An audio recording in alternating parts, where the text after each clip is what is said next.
Hello viewers, welcome back to my channel Home to Hotel Recipes. இந்த வீடியோல நம்ம bakery ஸ்டைல்ல மசாலா பிரெட் எப்படி செய்யறதுன்னு பாப்போம். பிரெட் வந்து 5 ஸ்லைஸ் எடுத்துப்போம். இன்னைக்கு நான் வந்து ஹோல் வீட் பிரெட் எடுத்திருக்கேன். இப்போ நம்ம பிரெட்டை ரோஸ்ட் பண்ண போறோம். நெய் அப்படி இல்லைன்னா பட்டர் 1/2 டீஸ்பூன் சேர்த்துட்டு நம்ம வச்சிருந்த பிரெட் எல்லாத்தையும் ரோஸ்ட் பண்ணி எடுத்துக்குவோம். லைட்டா ரோஸ்ட் பண்ணிக்கிட்டாதான் நமக்கு பிரெட் வந்து ரொம்ப உதிரியாக ஆகாமல் இருக்கும். நம்ம வந்து இதை கட் பண்ணி சேர்க்கணும். இப்போ நான் 5 பிரெட்டையும் நல்லா இது மாதிரி ரோஸ்ட் பண்ணிட்டேன். இதை வந்து நல்லா குட்டி குட்டியாக இது மாதிரி கட் பண்ணி எடுத்து வச்சுக்கோங்க. இப்போ நான் ஒரு மிக்ஸி ஜாரில் ஒரே ஒரு மீடியம் சைஸ் தக்காளி சேர்த்துட்டு இதை நைஸாக அரைச்சி எடுத்து வச்சுட்டேன். இப்போ அடுப்பில் ஒரு கடாயில் 1 டேபிள் ஸ்பூன் எண்ணெய், வாசனை இல்லாத எண்ணெயை எடுத்துக்கணும். இதில் ஒரு மீடியம் சைஸ் வெங்காயத்தை நல்லா சின்ன சின்னதாக கட் பண்ணிவிட்டு சேர்த்துப்போம். வெங்காயம் நல்லா வதங்கணும். வெங்காயம் நல்லா வதங்கினதுக்கப்புறமா நம்ம அரைச்சி வச்ச தக்காளி பேஸ்ட்டு சேர்த்துக்கலாம்.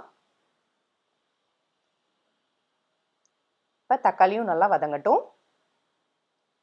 இப்போ நல்லா வதங்கினதுக்கப்புறமா 1/4 டீஸ்பூன் மஞ்சள் தூள், 1/2 டீஸ்பூன் மிளகாய் தூள், காரம் அதிகம் வேணும்னா 3/4 டீஸ்பூன் சேர்த்துப்போங்க. கரம் மசாலா 1/2 டீஸ்பூன், கலருக்காக Kashmiri red chilli powder 1/4 teaspoon சேர்த்துக்கிறேன். கலர் வேணும்னா சேர்த்துக்கங்க, இல்லைன்னா வேண்டாம். இப்போ இது எல்லாத்தையும் நல்லா மிக்ஸ் பண்ணிவிட்டு நல்லா அந்த பச்சை வாசனை போகணும். 1/2 டீஸ்பூன் உப்பு சேர்த்துக்குவோம். ஒரே ஒரு டேபிள் ஸ்பூன் டொமேட்டோ கெச்சப். இப்போ இதை ஒரு மிக்ஸ் பண்ணிவிட்டு நம்ம ரோஸ்ட் பண்ணி கட் பண்ணி வச்சுருந்த பிரெட் பீசஸை சேர்த்துடலாம். கொஞ்சமாக கொத்தமல்லி இலை. இப்போ இது எல்லாத்தையும் நல்லா மிக்ஸ் பண்ணுங்கள். மசாலா ஃபுல்லாக எல்லா பிரெட்லேயும் மிக்ஸ் ஆகணும். அவ்வளோதாங்க, ரொம்ப சிம்பிளாக மசாலா பிரெட் ரெடி. இதை நீங்கள் மார்னிங் பிரேக்ஃபாஸ்ட்டுக்கோ இல்லைனா ஈவினிங் ஸ்நாக்ஸுக்கோ செஞ்சு கொடுக்கலாம்.